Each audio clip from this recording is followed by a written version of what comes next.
Tuhan melakukan, menggenapkan apa yang diwahyukannya kepada saudara dan saya. Yang diperlukan adalah percaya.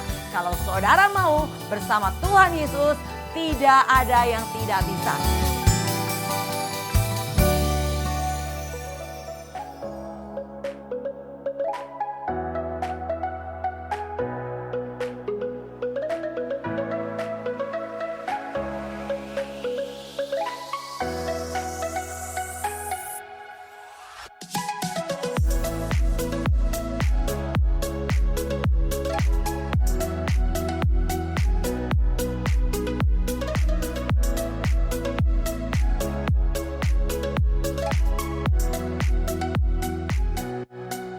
Salam sahabat Berobos, salam jumpa kembali bersama GOB Generation of Breakthrough. Hari ini saya akan menyampaikan satu tema, fokus iman menjadi seperti Kristus. Sebelumnya mari kita satukan hati, kita berdoa. Tak hentinya kami naikkan syukur untuk kembali kesempatan yang Tuhan percayakan. Kami boleh belajar dan belajar kebenaran firman-Mu yang menuntun kami dan memerdekakan kami. Mari Allah Roh Kudus berfirmanlah, kami siap mendengarkan. Dalam nama Tuhan Yesus, haleluya, amin. Sahabat Berobos, bacaan kita dari Roma 8 ayat 29 sampai dengan 30. Sebab semua orang yang dipilihnya dari semula, mereka juga ditentukannya dari semula untuk menjadi serupa dengan gambar anaknya, supaya ia, anaknya itu, menjadi yang sulung di antara banyak saudara. Dan mereka yang ditentukannya dari semula, mereka itu juga dipanggilnya. Dan mereka yang dipanggilnya, mereka itu juga dibenarkannya. Dan mereka yang dibenarkannya, mereka itu juga dimuliakannya. Ya saudara, tujuan daripada iman kita bukan hanya berkaitan dengan doa-doa saudara yang dijawab atau mujizat yang terjadi atau kerinduan saudara yang dikabulkan. Jadi ternyata lebih daripada itu, tujuan akhir dari iman kita adalah keserupaan dengan Kristus. Bukankah kita sering nyanyi, ku mau sepertimu Yesus, disempurnakan selalu. Ya, saudara dan saya sedang disempurnakan untuk menjadi seperti Kristus. Bagaimana caranya? Dan itu tidak simsalabim saudara bisa menjadi seperti Kristus ketika saudara menerima Yesus sebagai Tuhan Juru Selamat. Tapi ada proses. Kalau kita baca dalam Kolose 3 ayat yang ke-10. Dan telah mengenakan manusia baru yang terus-menerus diperbarui untuk memperoleh pengetahuan yang benar menurut gambar Khaliknya. Ya saudara, untuk memperoleh pengenalan akan Tuhan dengan sempurna, saudara harus terus-menerus diperbaharui. Kalau firman Tuhan Yakobus 1 ayat keempat dikatakan, dan biarkanlah ketekunan itu memperoleh buah yang matang supaya kamu menjadi sempurna dan utuh dan tak kekurangan suatu apapun. Iya saudara, untuk bisa menjadi sempurna, saudara perlu tekun. Sekali lagi katakan tekun. Saudara tahu artinya tekun? Tekun artinya terus menerus. Saudara akan diperbarui hari lepas hari. Yang penting adalah saudara adalah seorang yang memiliki ketulusan hati dan kerendahan hati dalam mengikuti Yesus. Saya percaya kalau dua sikap ini saudara kembangkan, saudara hari lepas hari akan semakin diperbaharui, semakin disempurnakan, dan dalam ketekunan saudara akan menjadi sempurna. Bukankah Matius 5 ayat 48 dikatakan demikian? Karena itu haruslah kamu sempurna, sama seperti Bapamu yang di surga adalah sempurna. Iya, saudara saya harus sempurna. Ternyata sempurna itu kuncinya adalah tekun, saudara. Dengan ketekunan saudara dalam mengikuti Yesus, walaupun mengalami begitu banyak rintangan, cobaan, ujian yang berusaha membuat saudara menjauh daripada Tuhan, tapi kalau saudara mantapkan hati untuk tetap bertekun di dalam Tuhan, saya percaya saudara pasti diubahkan, diperbaharui dan sempurna seperti Bapa di surga sempurna. Nah, saudara, kita pelajari di sini proses untuk menjadi serupa dengan Kristus. Ada beberapa yang disebutkan dalam bacaan tadi, yaitu pertama, saudara dipanggilnya. Ya, bukan karena saudara mau ikut Yesus, saudara bisa menerima Yesus, tidak. Tapi saudara harus percaya bahwa Tuhanlah yang mengambil inisiatif untuk memilih saudara untuk mengikut Yesus. Yohanes 6 ayat 65 katakan demikian. Lalu ia berkata, sebab itu telah kukatakan kepadamu, tidak ada seorang pun dapat datang kepadaku kalau Bapa tidak mengaruniakannya kepadanya. Ya, tidak ada seorang pun yang dapat datang kepada Yesus kalau Bapa tidak mengaruniakan. Jadi karena karunia Tuhanlah yang membuat saudara bisa datang kepada Yesus. Jadi saudara dipanggil oleh Tuhan. Jadi Semua diawali dari tindakan Tuhan yang dalam kemahatauannya dan kedaulatannya ia memilih saudara dan saya. Bahkan sebelum dunia dijadikan, saudara saya sudah dipilih oleh Tuhan. Dan cara panggilan Tuhan kepada kita semua berbeda-beda. Ada yang dipanggil dalam keadaan biasa, tiba-tiba saudara pengen cari Tuhan ya, atau dengan kejadian-kejadian peristiwa yang spektakuler. Mungkin dalam keadaan sakit, lalu satu malam mungkin saudara didatangi oleh Tuhan, dijamah, disembuhkan, dan akhirnya saudara menerima Yesus sebagai Tuhan Juru Selamat. Atau dengan cara masalah dalam rumah tangga, lalu berikutnya Tuhan menyelesaikan dengan caranya membuat saudara bisa datang dan menerima Yesus sebagai Tuhan Juru Selamat. Ada banyak cara Tuhan yang unik dan spektakuler untuk membuat saudara dipanggilnya untuk menjadi pengikutnya saudara. Nah saudara, yang pertama saudara dan saya dipanggilnya. Bersyukurlah anugerah Tuhan sudah turun buat saudara dan saya untuk kita datang kepadanya. Berbahagialah saudara yang dipanggil Tuhan. Karena ketika Tuhan memanggil, Tuhan bukan hanya menjadikan saudara pengikut Yesus yang KTP Kristen dan saudara ada di gereja bahkan melayani Tuhan. Tidak. Tuhan tidak cukup hanya membuat saudara menjadi hambanya. Ingat dikatakan, aku mau menjadikan engkau terang bagi bangsa-bangsa. Satu hari saya percaya kepercayaan yang lebih meluas Tuhan percayakan buat saudara dan saya yang hari ini dipanggil Tuhan. Satu hari saudara pasti akan sampai seperti apa yang direncanakan. Engkau akan menjadi saksiku di Yerusalem, Yudea, Samaria sampai ujung bumi. Bicara Yerusalem bicara keluarga saudara, Yudea berbicara tentang lingkungan saudara, Samaria bicara orang yang belum mengenal Tuhan, dan sampai ke ujung bumi saudara bisa dipanggil dan dipakainya secara demikian. Jadi yang pertama saudara dipanggilnya, yang kedua saudara akan dibenarkannya, dan hari ini kita dalam posisi dibenarkannya. Artinya begini, saudara salah, respon saudara salah, keputusan saudara salah, tindakan saudara salah, tapi saudara tetap datang sama Tuhan. Maka saudara akan dibenerin saudara. Maka jangan heran waktu saudara datang sama Tuhan, kok hambanya kayak tahu gitu ya saudara. Merasa tertegur, tertempelak dengan firman-Nya. Nah berarti disitulah saudara sedang dibenarkan oleh Tuhan. Seperti dikatakan dalam 2 Timotius 3 ayat ke-16. Segala tulisan yang diilhamkan Allah memang bermanfaat untuk mengajar, untuk menyatakan kesalahan, untuk memperbaiki kelakuan, dan untuk mendidik orang dalam kebenaran. Ya saudara perhatikan ya, segala tulisan yang diilhamkan Allah yaitu firman Tuhan yang saudara baca setiap hari ini dikatakan diilhamkan oleh Allah bermanfaat untuk mengajar, untuk menyatakan kesalahan. Jadi waktu saudara salah, saudara datang sama Tuhan, firman Tuhan itu pasti akan menegur saudara dengan kesalahan saudara.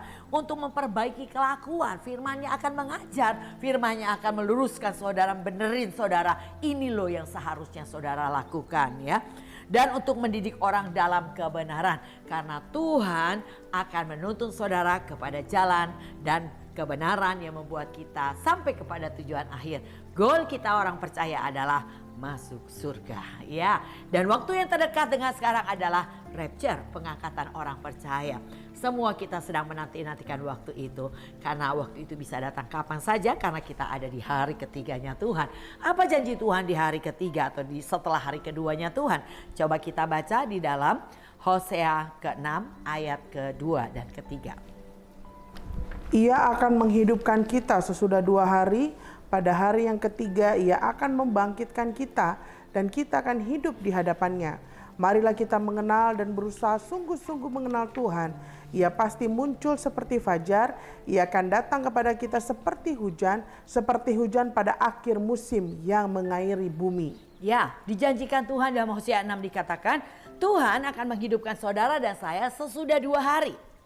Pada hari yang ketiga ia akan membangkitkan kita dan kita akan hidup di hadapannya. Nah inilah penantian kita orang percaya. Dikatakan dia akan menghidupkan kita sesudah 2 hari. Saudara perhatikan, kita ada di tahun 2024 berbicara tentang hari kedua Tuhan. Karena satu hari Tuhan 1000 tahun manusia, saudara. Jadi kita ada di 2024, berarti kita ada di setelah hari kedua atau hari ketiga. Kita ada di waktu yang ini. Dan apa yang Tuhan janjikan? Bahwa pada hari itu Tuhan akan membangkitkan saudara dan kita akan hidup di hadapannya. Saya percaya janji Tuhan bahwa dikatakan satu hari ketika sangkakala terakhir dibunyikan, maka yang mati di dalam Tuhan bangkit, kita yang hidup akan diubah dalam tubuh kemuliaan. Kita akan berhadapan dengan Tuhan di awan-awan permai untuk masuk ke dalam pesta perjamuan kawin anak domba. Nah saudara, marilah dikatakan kalau kita tahu ini waktu yang demikian, marilah kita mengenal dan berusaha sungguh-sungguh mengenal Tuhan. Bagaimana cara saudara mengenal Tuhan? Tentunya dengan datang kepada Tuhan, dia akan perkenalkan pribadinya kepada saudara. Dan itu harus dilakukan dengan tekun. Saudara datang kepada Tuhan, Tuhan punya janji. Carilah aku maka engkau akan hidup. Dan aku memberi hidup yang berkelimpahan. Di mana kita mencari Tuhan? Tuhan berkata 2-3 orang berkumpul Tuhan hadir. Dan saya percaya dalam pertemuan ibadah ketika kita berkumpul dengan saudara seiman, di situ ada Tuhan. Ketika kita memuliakan dan meninggikan namanya, di situ Tuhan hadir. Nah saudara, carilah Tuhan. Maka kenapa kalau saudara baca dalam Alkitab, luar biasa kuasa dan berkat yang kita terima di dalam ibadah. Tuhan berkata ibadah itu mengandung janji untuk hidup ini dan hidup yang akan datang. Oleh karena itu kita harus berjuang dan berjerih payah untuk apa? Ibadah. Ibadah itu kalau kita datang dengan rasa cukup akan mendatangkan keuntungan besar. Jadi lihat saudara, kuasa ibadah luar biasa. Tuhan berkata jangan tinggalkan pertemuan ibadahmu seperti yang dibiasakan oleh beberapa orang. Tapi kita harus saling menasihati dan semakin giat melakukannya menjelang hari Tuhan yang semakin dekat. Semakin giat. Dan bahkan dikatakan 1 Timotius 6 ayat ke-6 dikatakan kejarlah ibadah saudara. Nah inilah yang harus saudara lakukan. Bahkan dikatakan pertemuan ibadah kita dengan Tuhan tidak pernah sia-sia. Jadi oleh karena itu saudara, ini waktunya marilah kita mengenal dan berusaha sungguh-sungguh mengenal Tuhan. Melalui firman-Nya kita tahu apa yang boleh dan tidak boleh untuk kita lakukan. Apa yang Tuhan inginkan dan apa yang tidak Tuhan sukai. Saudara belajar ketika datang kepada Tuhan.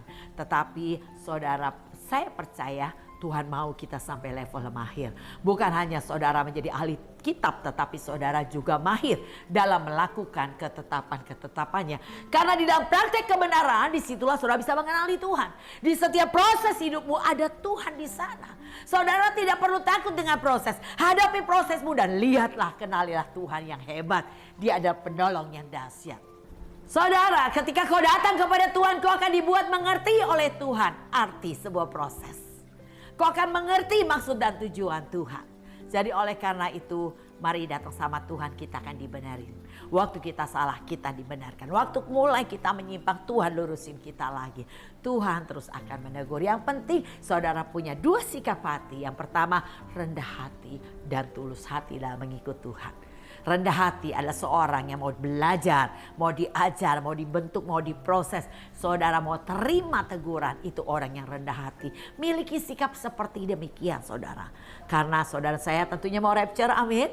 Untuk kita bisa rapture, ingat bukan hanya sekedar mau, tapi saudara berjuang. Ya. Jadi saudara, apa yang harus kita lakukan? Yang perlu kita lakukan adalah mari beri dirimu dibentuk oleh Tuhan. Ingat, Tuhan adalah penjunan kita yang hebat. Di tangan penjunan yang hebat saudara akan menjadi indah pada waktunya. Beri kesempatan Tuhan memprosesmu. Dia sangat tahu apa yang harus dilakukan buat kita agar kita menjadi sempurna. Jadi terserah Tuhan. Saudara, kita sering kali nyanyi sambil joget-joget. Suka-sukamu Tuhan, suka-sukamu Tuhan. Tapi waktu diproses kita merasa kita kecewa. Kita mulai mundur dalam pelayanan. Kita mulai pindah gereja. Saudara, orang yang demikian tidak akan pernah menjadi orang yang sempurna. Orang yang demikian tidak akan pernah mengalami pertumbuhan di dalam imannya. Karena ia selalu lari dari proses. Ingat saudara, apa yang harus kita lakukan? Beri kesempatan. Tuhan ngebenerin kita. Tuhan ngelurusin kita. Ketika kita salah, dibenerin lagi. Salah dibenerin lagi. Makin lama saudara pasti akan mengerti. Seperti seorang murid. Ketika seorang murid melakukan suatu kesalahan dalam mengikuti ujian. Nilainya jelek saudara. Dan guru selalu memberi kesempatan untuk remedial. Dan waktu remedial bukan hanya diberi kesempatan remedial, tapi diberi tambahan khusus, pelajaran khusus tambahan saudara oleh guru. Ketika diajarkan apa yang salah, lama-lama mulai ngerti lah murid. Sehingga pada saat remedial nilainya bagus. Tapi memang saudara, walaupun nilainya bagus seperti apapun, tetapi dicatat dalam rapot tetap aja nilainya sesuai dengan KKM ya saudara, rata-rata nilai kelas saudara, walaupun nilainya 100, kalau rata-ratanya 75 tetap 75. Jadi gimana? Ya udah mendingan lulus aja langsung deh saudara ya, nggak usah harus remedial. Saudara mendingan hari ini nggak apa-apa, mau diproses kayak apapun terserah Tuhan aja. Saudara hanya perlu sikap rendah hati, terima prosesmu, datang. Walaupun kita harus berderai air mata menghadapi proses. Saudara nangis karena proses, gak apa-apa. Tuhan akan memberi kekuatan kepada saudara untuk menghadapi proses itu dan menyelesaikannya dengan kemenangan. Yang diperlukan adalah saudara mau terima itu dengan penuh ucapan syukur. Terima prosesnya Tuhan dan percayalah di tengah proses di situ ada tujuan baik Tuhan di dalamnya. Ya saudara, kita ada dalam proses sebelum paling akhir dimuliakan. Saudara sedang dibenarkan oleh Tuhan. Jadi beri dirimu untuk dibenarkan sama Tuhan. Waktu ditegur, terima teguran, relakan hatimu dan bertobat. Wahyu 3 ayat 19 dikatakan, orang yang kukasihi adalah orang yang kutegur dan kuhajar. Sebab itu relakan hatimu dan bertobat. Terima teguran dengan sikap rela hati dan kita mau bertobat. Kalau kau belum bisa melakukan, kau hanya perlu datang kepada Tuhan. Roh Kudus akan menolong saudara untuk saudara menyelesaikan proses saudara dengan kemenangan. Amin. Luar biasa bukan saudara? Jadi kita perhatikan di sini. Semua kita dipanggil dalam keadaan berdosa. Bukan kayak begitu ya saudara ya. Dan jauh dari Allah dan tentu saja hampir dekat dengan hukuman. Kenapa? Hidup kita secara dunia, kita nyenengin dunia lebih daripada nyenengin hati Tuhan. Kita lebih gak enak sama manusia daripada gak enak sama Tuhan. Bukankah demikian hidup kita di masa lalu sebelum kita lebih dekat sama Tuhan? Namun langkah berikutnya yang dikerjakan oleh Tuhan adalah Tuhan benerin kita karena iman kita kepadanya. Waktu kau percaya kepada Yesus, kau mulai datang beribadah kepada Tuhan. Di situ Tuhan membenarkan saudara, ngebenerin saudara, ngelurusin jalan saudara, diubahkan pola pikir saudara, diberikan kebenaran firman-Nya yang memerdekakan saudara. Jadi saudara perlu perhatikan, saudara tidak dibenarkan karena saudara melakukan hukum Taurat atau karena fasih soal aturan-aturan agama. Baca Alkitab sudah habis bolak-balik, 10 kali bolak-balik saudara mungkin sudah melakukannya. Tapi bukan karena itu saudara dibenarkan, tapi karena kasih karunia Tuhan. Wah, bersyukur ya saudara yang hari ini masih tetap dalam hadirat-Nya, masih tetap dalam anugerah-Nya, masih tetap melayani Tuhan, masih tetap beribadah dengan berkobar-kobar, semangat dan antusias. Saudara sudah ada di posisi yang tepat. Ketika saudara hari ini sudah tertanam di gereja lokal, kau melayani Tuhan, engkau diproses, kau tetap bertahan, matamu tetap tertuju kepada Tuhan, semangatmu tetap berkobar-kobar, hatimu tetap cinta sama Tuhan. Saudara bersyukur anugerah Tuhan ada pada saudara. Saudara berarti tetap dalam kemurahan Tuhan. Ingat, Roma 11 ayat 21. Sebab kalau Allah tidak menyayangkan cabang-cabang asli, Ia juga tidak akan menyayangkan kamu. Ya, cabang asli, bangsa pilihan tidak disayangkan Tuhan, mereka dibinasakan di padang gurun karena mereka bersungut-sungut, mereka memberontak dari Tuhan dan mereka berbantah-bantah dan akhirnya mereka binasa di padang gurun. Itu bangsa pilihan, umat yang dikasihinya saudara. Siapa kita? Kita ini adalah bangsa-bangsa lain yang memperoleh anugerah. Karena ketegaran teguk bangsa Israel kita beroleh kasih karunia untuk datang kepada Tuhan. Jadi kalau yang asli aja gak disayang karena kekerasan hati mereka, apalagi kita saudara. Jadi saudara yang saat ini sudah memperoleh kasih karunia Tuhan untuk datang mendekat kepada Tuhan, mari sungguh-sungguh ikut Tuhan. Bukan karena kekuatanmu, karena kemurahan Tuhan membuat kita bisa melakukan apa yang Tuhan pinta. Bagian kita mau saudara, bagian Tuhan turut bekerja. Mau bukan hanya sekedar berkata mau, tapi mau melangkah dan bertindak. Seperti seorang anak bungsu yang mengambil warisan sebelum pada waktunya. Dan ia berfoya-foya sampai habis semua kekayaannya. Dia makan gak bisa lagi karena ia gak punya apa-apa lagi. Bahkan mau makan dari makanan babi aja gak dikasih loh saudara. Sampai dia akhirnya mengambil keputusan, dia berkata, di rumah bapakku banyak semuanya ada. Tapi di sini aku mengalami kesusahan. Aku harus kembali kepada Bapak. Dan dia bukan hanya berkata aku harus kembali. Tapi gak kembali karena gengsinya, karena harga dirinya, karena egonya. Tidak. Anak bungsu itu ketika mengambil keputusan untuk kembali ke rumah bapaknya, ia berdiri, ia melangkah, ia pergi ke rumah bapaknya. Lalu berikutnya bapaknya ternyata menanti-nantikannya. Bapaknya menyambut dengan sukacita, bahkan mengadakan pesta untuk anak bungsunya. Wow saudara. Jadi oleh karena itu engkau hari ini sedang mengambil keputusan yang salah. Mari saudara bangkit dan kembali kepada jalan yang benar. Tuhan sedang meluruskan jalan saudara. Tuhan sedang membenarkan kita ketika kita salah. Dan kau hanya perlu sikap rendah hati. Mari bertindak, bangkit, pergi. Lalu berikutnya Tuhan turut bekerja. Untuk saudara beribadah bukan satu hal yang mudah. Kalau saudara hanya sekedar kata mau. Tapi saudara harus berjuang dan berjerih payah. Dikatakan di dalam 1 Timotius 4 ayatnya yang ke-10. Jadi saudara harus berjuang dan berjerih payah untuk mengikuti ibadah yang sungguh-sungguh. Karena ibadah yang dilakukan dengan sungguh-sungguh adalah ibadah yang mengandung janji untuk hidup ini dan hidup yang akan datang. Oleh karena itu saudara tetap bertekun dalam Tuhan. Carilah Tuhan. Dia akan memberi hidup yang sesungguhnya kepadamu. Hidup bukan hanya hidup nanti dalam kemuliaan, tapi hidup di bumi dalam kemuliaan. Itu juga Tuhan janjikan. Ya, jadi bagian yang ketiga, setelah saudara dibenarkan, saudara akan dimuliakan. Inilah penantian kita semua orang percaya. Kita akan dimuliakan, bicara tentang pengangkatan orang percaya. Maka dikatakan 1 Korintus 15 ayat 52.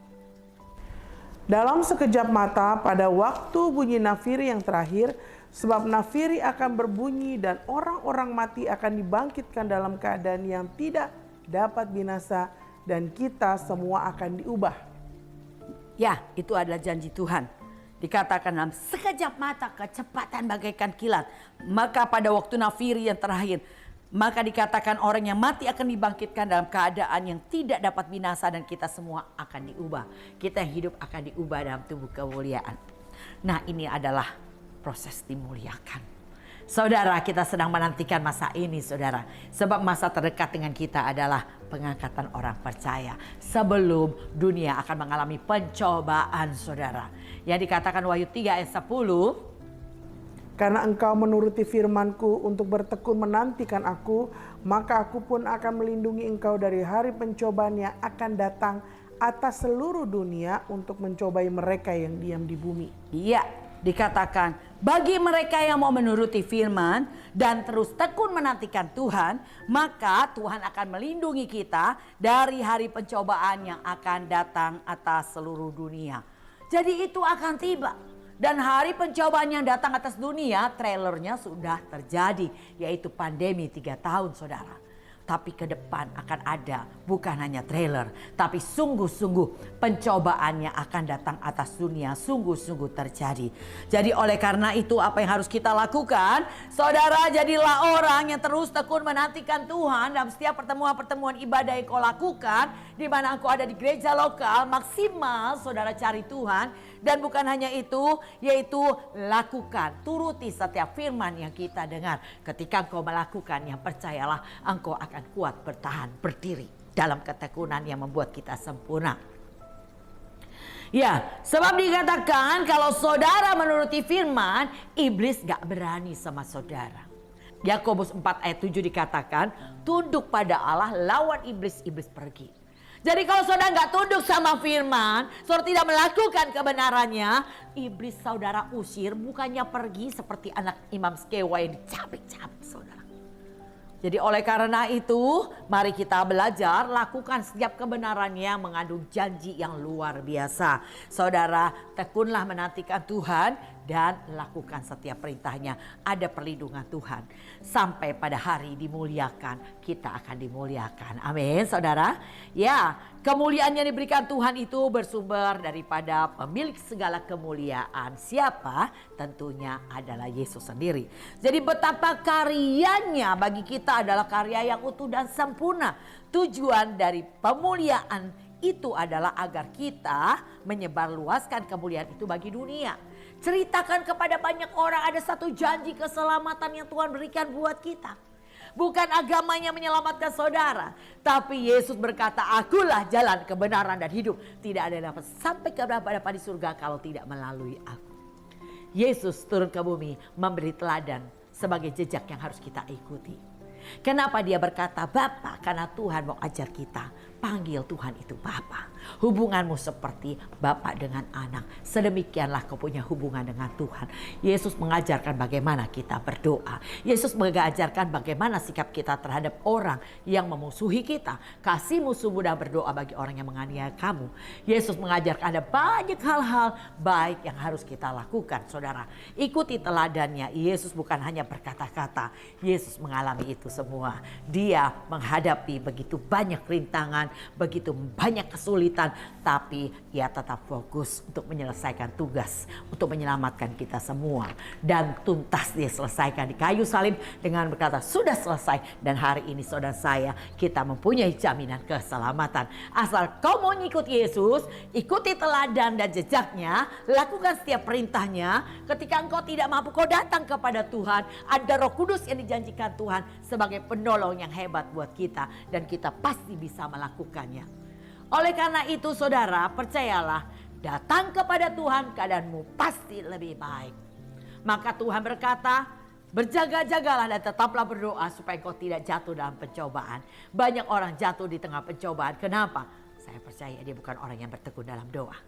Karena kalau saudara tetap bertekun dalam doa, Tuhan beri kekuatan untuk kau jaga hatimu. Dan ketika kau bisa jaga hatimu dan kau tetap berdoa, engkau tidak jatuh. Engkau tidak akan tersandung karena apapun. Ingat, saudara baca kembali di rumah 2 Petrus 1 ayat 5 sampai ayat 11. Saudara baca. Kita harus sungguh-sungguh berusaha menambahkan kepada iman yang ada pada saudara saya. Apa yang harus ditambahkan? Tambahkan kebajikanmu, tambahkan pengetahuan, tambahkan ketekunan, penguasaan diri, kesalehan, kasih akan saudara seiman dan kasih akan semua orang. Jika itu ada padamu melimpah-limpah, Tuhan punya janji 5 saudara. Yang pertama, engkau akan dibuat semakin giat, engkau akan berhasil dalam pengenalan Allah, engkau akan semakin teguh dalam panggilan, engkau tidak akan tersandung dan engkau mendapat hak penuh masuk kerajaanku kekal. Wow, saudara, janji luar biasa ya, jaminan engkau mendapat hak penuh masuk kerajaan kekal. Oleh karena itu saudara belajar dan terus belajar sebagai murid yang baik yang mau terus belajar, bukan hanya teori tapi praktekkan setiap kebenarannya dan kau akan kenali Tuhan di setiap proses hidupmu. Puji Tuhan, Tuhan Yesus berkati. Saudara, kita bersyukur kalau saudara masih ada panggilan Tuhan hari ini. Saya akan berdoa buat saudara yang mungkin hari ini ternyata saudara adalah orang yang sedang lari. Ketika dibenarkan engkau gak mau dibenerin saudara, tapi jangan putus asa, masih ada kesempatan hari ini. Saudara harus tertanam di gereja lokal, beri hidupmu kepada Tuhan, layani Tuhan dengan sungguh. Di tengah prosesmu kau datang sama Tuhan dan tetap bertekun di dalamnya. Lihatlah, Tuhan akan membawa kita pada kemuliaan. Saya akan berdoa, mari angkat tanganmu.